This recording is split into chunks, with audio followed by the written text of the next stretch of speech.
வணக்கம் நண்பர்களே, நீங்கள் பார்த்து கொண்டிருப்பது உங்கள் சீர்காழி கதிசமல். நீங்கள் என்ன பண்ண போகிறோம்னா வயலுக்கு வந்திருக்கோம். இப்போ பார்த்தீங்கன்னா தற்பையெல்லாம் அருமையாக ஆடிக்கிட்டு இருக்கு. இதாங்க தற்பை செடி. இதை பார்த்தீங்கன்னா வீட்டு யாகத்துக்கு எல்லாத்துக்குமே இது போடுவாங்க. இதை வச்சு தான் யாகம் எல்லாம் பண்ணுறது. தற்பை செடி தான். இப்போ நம்ம என்ன பண்ண போகிறோம்னா அருமையான பழம், சூப்பராக சுவையாக சாப்பிட்றோம். இந்த பழத்தை நீங்கள் பார்த்துக்க மாட்டீங்க, வாங்க பார்க்கலாம். இன்றைக்கி சூப்பரான பழம் சாப்பிட்றோம். எல்லோரும் வாங்க, பறிச்சுட்டு போய் சாப்பிடுங்க. மொசு செடின்னு பார்த்துருப்போம். இது பார்த்திங்கன்னா அரைச்சி தோசை ஊற்றுவோம், அருமையாக இருக்கும். நெஞ்சு சளி, இருமல் எல்லாத்துக்குமே சூப்பராக இருக்கும். அந்த பழத்தை தான் இன்றைக்கி பறிக்க போகிறோம். மொசு செடியில் இலையை தான் பறிச்சிருப்பீங்க, பழத்தை பார்த்துட்டு போட்டீங்க. வாங்க பார்க்கலாம், பழத்தை பறிக்கலாம், ஜாலியாக சாப்பிட்லாம். எல்லோரும் வாங்க. இப்போ பார்த்தீங்கன்னா பக்கத்துலேயே தலைவர் இருக்கார். கார செடி தாங்க, கார முள். நம்ம செத்தா குழி நோண்டி இந்த முள்ளை தான் வெட்டி போடுவாங்க. ஆனால் இதில் பழம் பழுக்கும், அவ்வளோ அருமையாக இருக்குங்க, சூப்பராக இருக்கும், சுவையாக இருக்கும். குழி வெட்டரில் ஏன் கார முள் போடுறாங்கன்னா அடுத்த பணம் உழுந்துடக்கூடாதுன்னா அந்த முள்ளை வந்து குழியில் போடுவாங்க. அந்த கார முள் தான் இது. கார முள் செடி அடுத்தது பழுக்கும், செம்மையாக சாப்பிட்றோம். பாருங்க, செம்மையாக பூத்துருக்கு பாருங்கள். 2 3 4 5 6 பூ பூத்துருக்கு. இதை அப்படியே பறித்து உரிச்சோம்னா தேனுங்க, உரிய வேண்டியதான். அப்பா சூப்பர். பருமையாக சுவையான பழத்தை தேடி ஊட்டியை தாண்டி இதுக்கு போகிறோங்க.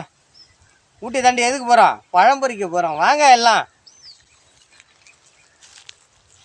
பழத்தை பார்ப்போம், தேடுவோம், பறிக்கிறோம், செம்மையாக ருசிக்கிறோம். ஆஹா, அருமையான பொடி. மாட்டிக்கிட்டான். சரி, அருமையாக அப்புறம் சூப்பராக ஆப்பிள் மாதிரி பழுத்துருங்க. இதுதாங்க மொசு கொடி. வேலி இந்த மாதிரி காட்டில் தான் படரும். ஆனால் பழத்தை நீ யாரும் சாப்பிட மாட்டீங்க. அந்த பழத்தை தான் இன்றைக்கி பறிக்கிறோம். அங்கே பாருங்கள், சூப்பராக இருக்கு பாருங்க. இங்கே வரும் பழம், ஆப்பிள் மாதிரி இருக்கும். அப்படி அமுக்கணும்னா இப்போ விதை ஃபுல்லாக வரும். விதை தான் இருக்கும். இதில் ருசி பார்த்திங்கன்னா லைட்டாக இனிப்பும் கசப்புமாக கலந்துருக்கும். ஆனால் சுவையாக இருக்கும். பாவக்காய் மாதிரி இருக்குங்க. அருமையான விதை. இந்த விதையை தான் சாப்பிட்ணும். இதான் உடம்புக்கு ஆரோக்கியம், சுகருக்கு ரொம்ப நல்லதுங்க. விரும்பி சாப்பிடுங்க. இந்த மாதிரி கிடைச்சின்னா சாப்பிடுங்க. இந்த விதையை மென்று சாப்பிட்டோம்னா வெள்ளரி விதை பெரிய இருக்கும், அருமையாக இருக்கும். ஆனால் லைட்டாக கசக்கும், சூப்பராக இருக்கும். சுகருக்கு அருமையான மருந்து. காய் பார்த்திங்கன்னா பச்சையாக தான் இருக்கும். இந்த இருக்கு பாருங்க காய். இது உள்ளே இருக்கிறது தான் காய். பழம் பழுத்தா இந்த மாதிரி இருக்கும், சகப்பாக இருக்கும். காயை பாருங்கள், பரங்கிக்காய் மாதிரி இருக்கும், சின்னதாக இருக்கும். ஆனால் பழத்தை மட்டும் நம்ம பறிச்சிக்கிறோம், காயை விட்டுடலாம். பாருங்கள், பழமும் காயும் எல்லாம் சேர்ந்துருக்கு. இந்த பக்கம் பார்த்திங்கன்னா அப்படியே பாருங்கள், நிறையா காய் இருக்குது. இந்த கலரை பாருங்கள் எப்படி இருக்குன்னு பாருங்கள். பரங்கிக்காய் மாதிரியே இருக்கும் கலரை பாருங்கள் எப்படி இருக்குது பாருங்கள். அருமையாக இருக்குது, சூப்பராக. இன்னொரு பழம் இருக்குது, அருமையாக பழுத்துருக்கு. அதுக்கு கீழே பார்த்தா இன்னொரு சின்னதாக ஒரு குட்டி பழம் ஒன்று இருக்குது. ரெண்டையும் பறிச்சிக்கலாம். பாருங்க, பழத்தை பறிச்சிக்கிட்டே இருக்கோம், செம்மையாக சுசிச்சுட்டே இருக்கோம். உங்களுக்கு வேணும்னா வாங்க, வந்து பறித்து சாப்பிடுங்க. இங்கே வேட்டை பறிக்கிறோம்.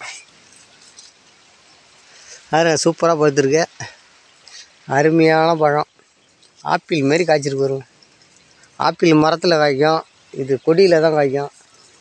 அது பிஞ்சு காய்மா அப்படியே பூத்து குலுங்குது, அதுதான் பறிக்கிறோம். இதுக்கு பக்கத்தில் ஒரு முக்கியமான ஒரு மேட்ரு இருக்குது பாருங்க. இதுதான் தொட்டா சினிங்கி. அதை தொடுறோம். இங்கே பாருங்க, வந்துருச்சு பாருங்க கீழே. தொட்டா சினிங்கி வாடா, அப்படியே சுருங்கிடும். வந்து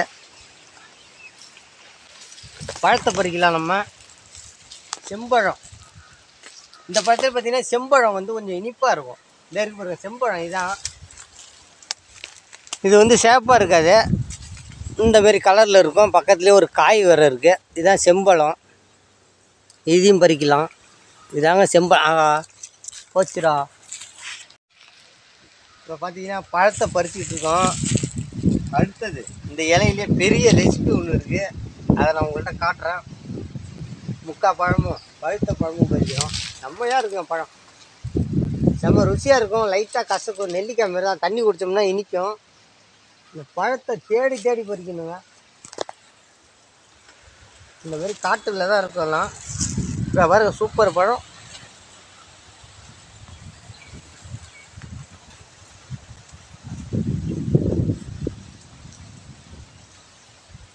இந்த சைடு பார்த்தீங்கன்னா 2 பழம் ஒரே இடத்துல இருக்குங்க. இங்கே பாருங்க, அம்மாங்க 2 பழம் இருக்கு.